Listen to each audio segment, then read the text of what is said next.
Greetings, y'all. Hope everybody's doing well. I have spent the last, week, 10, 12 days hiking in Pennsylvania, or as it's been nicknamed, Rocksylvania. Very, very difficult, very painful, very rocky. And that's R-O-C-K-Y. Thought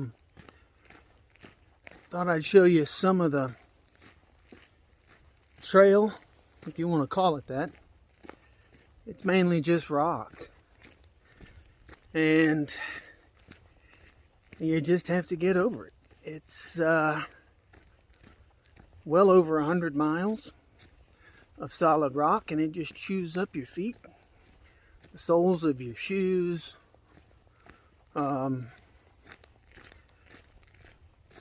You might think that some of this is on a loop. I'm showing you the same stuff over and over, but I'm not.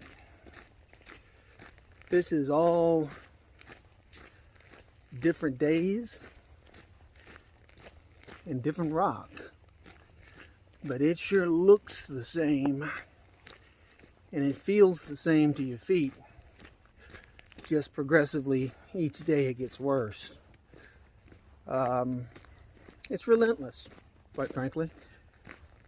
Just rock, rock, and more rock.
There were two sections I thought I'd point out to you that kind of stood out.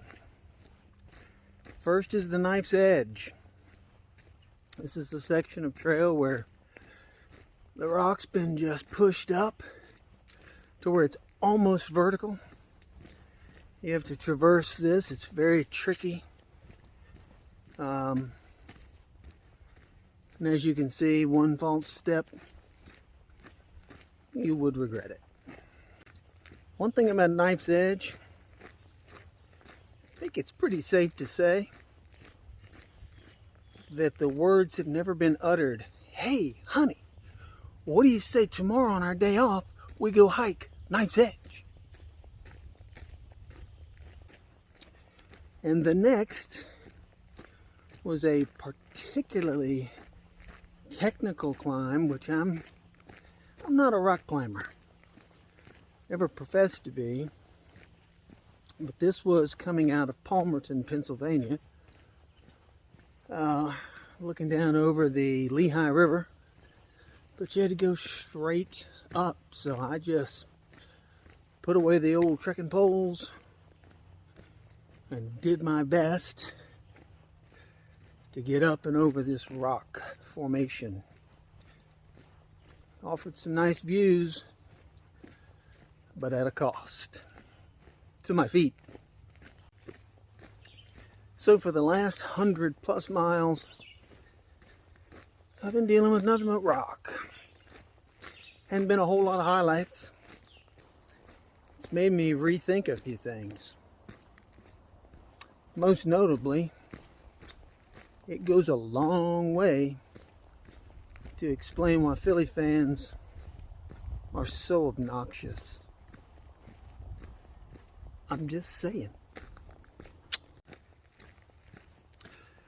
Before I set out on this journey, I promised myself that I would not power through it, that I would take my time, that I would enjoy the journey, the adventure, maybe learn a thing or two along the way. And I think I've done good so far. One of the things that I have appreciated are all of the flowers along the trail. It's not exactly Callaway Gardens, but there are some interesting flowers that make the trail not so monotonous. Now, I've never claimed to have a green thumb, and these are probably mostly weeds and not cultivated flowers, but they make for a pleasant hike just the same. So I thought I would share those with you now. I hope you enjoy.